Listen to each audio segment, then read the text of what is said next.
Jewelleries వారి Mukunda silks ఘన ప్రారంభం నవంబర్ 23న మన దిల్సుఖ్ నగర్ లో ప్రతి 3000 షాపింగ్ పై 3 గ్రాముల సిల్వర్ కాయిన్ ఉచితం. ఆఫర్ 23 నుంచి 30 వరకు మాత్రమే. నదీ యాజమాన్య బోర్డులు నిధుల లేమితో సతమతమవుతున్నాయి. 2 రాష్ట్రాలు సకాలంలో నిధులు విడుదల చేయకపోవడంతో బోర్డుల నిర్వహణ క్లిష్టంగా మారింది.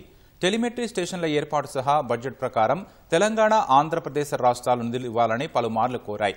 ఢిల్లీలో కేంద్ర జలశక్తి శాఖ కార్యదర్శి సమావేశం నిర్వహించి మరీ నిధులు విడుదల చేయాలని చెప్పినప్పటికీ అది జరగడం లేదని బోర్డులు అంటున్నాయి.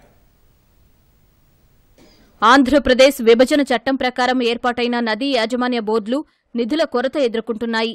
కృష్ణా, గోదావరి నదులకు సంబంధించిన అంశాలు, వివాదాలు, కేటాయింపులు, నిర్వహణ కోసం 2 వేర్వేరు బోర్డులను ఏర్పాటు చేశారు.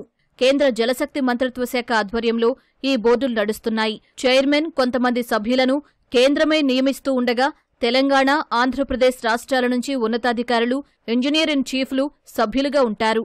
బోర్డు నిర్వహణ కోసం 2 రాష్ట్రాలు ఉద్యోగులు, సిబ్బందితో పాటు నిధులను సమకూర్చాల్సి ఉంటుంది.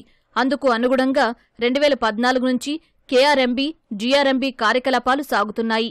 ఉద్యోగులకు వేతనాలతో పాటు ఉమ్మడి జలాశయాల నుంచి విడుదలయ్యే నీటిని లెక్కించేందుకు టెలిమెట్రీ స్టేషన్ల ఏర్పాటు, నిర్వహణ కోసం నిధులు అవసరం. అయితే నదీ యాజమాన్య బోర్డులకు 2 రాష్ట్రాల నుంచి ఏ సంవత్సరమూ సకాలంలో సరిపడా నిధులు రాలేదని చెబుతున్నారు.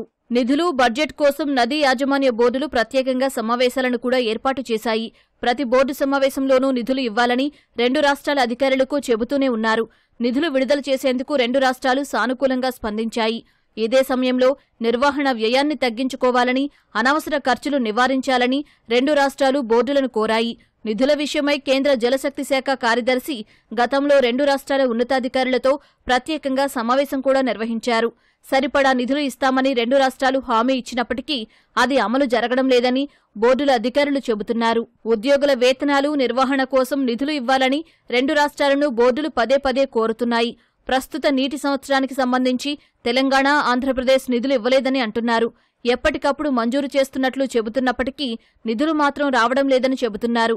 నిర్వహణ కోసం 2 రాష్ట్రాలు కలిపి 24 కోట్లకు పైగా ఇవ్వాలని కృష్ణానది యాజమాన్య బోర్డు సమావేశంలో ప్రతిపాదించారు. వీలును బట్టి నిధులు ఇస్తామని 2 రాష్ట్రాల అధికారులు చెప్పినప్పటికీ అది జరగలేదని అంటున్నారు. ఉద్యోగులకు వేతనాలు ఇచ్చేందుకు కూడా నిధులు లేవని, నిర్వహణ ఇబ్బందిగా మారిందని కేఆర్ఎంబీ ఇటీవల 2 రాష్ట్రాలకు లేఖ రాసింది. టెలిమెట్రీ యంత్రాల ఏర్పాటు కోసం 4 కోట్లకు పైగా తెలంగాణ ఇచ్చిన నిధులు మాత్రమే ఉన్నాయని, అందులో నుంచి ఉద్యోగులకు వేతనాలు ఇవ్వాల్సి వస్తోందని పేర్కొంది. అటు గోదావరి నదీ యాజమాన్య బోర్డు పరిస్థితి కూడా అంతే. 2 రాష్ట్రాల నుంచి నిధులు రాలేదని జీఆర్ఎంబీ అధికారులు చెబుతున్నారు. తెలంగాణ, ఆంధ్రప్రదేశ్ నుంచి 10 కోట్లకు పైగా నిధులు రావాల్సి ఉందని అంటున్నారు.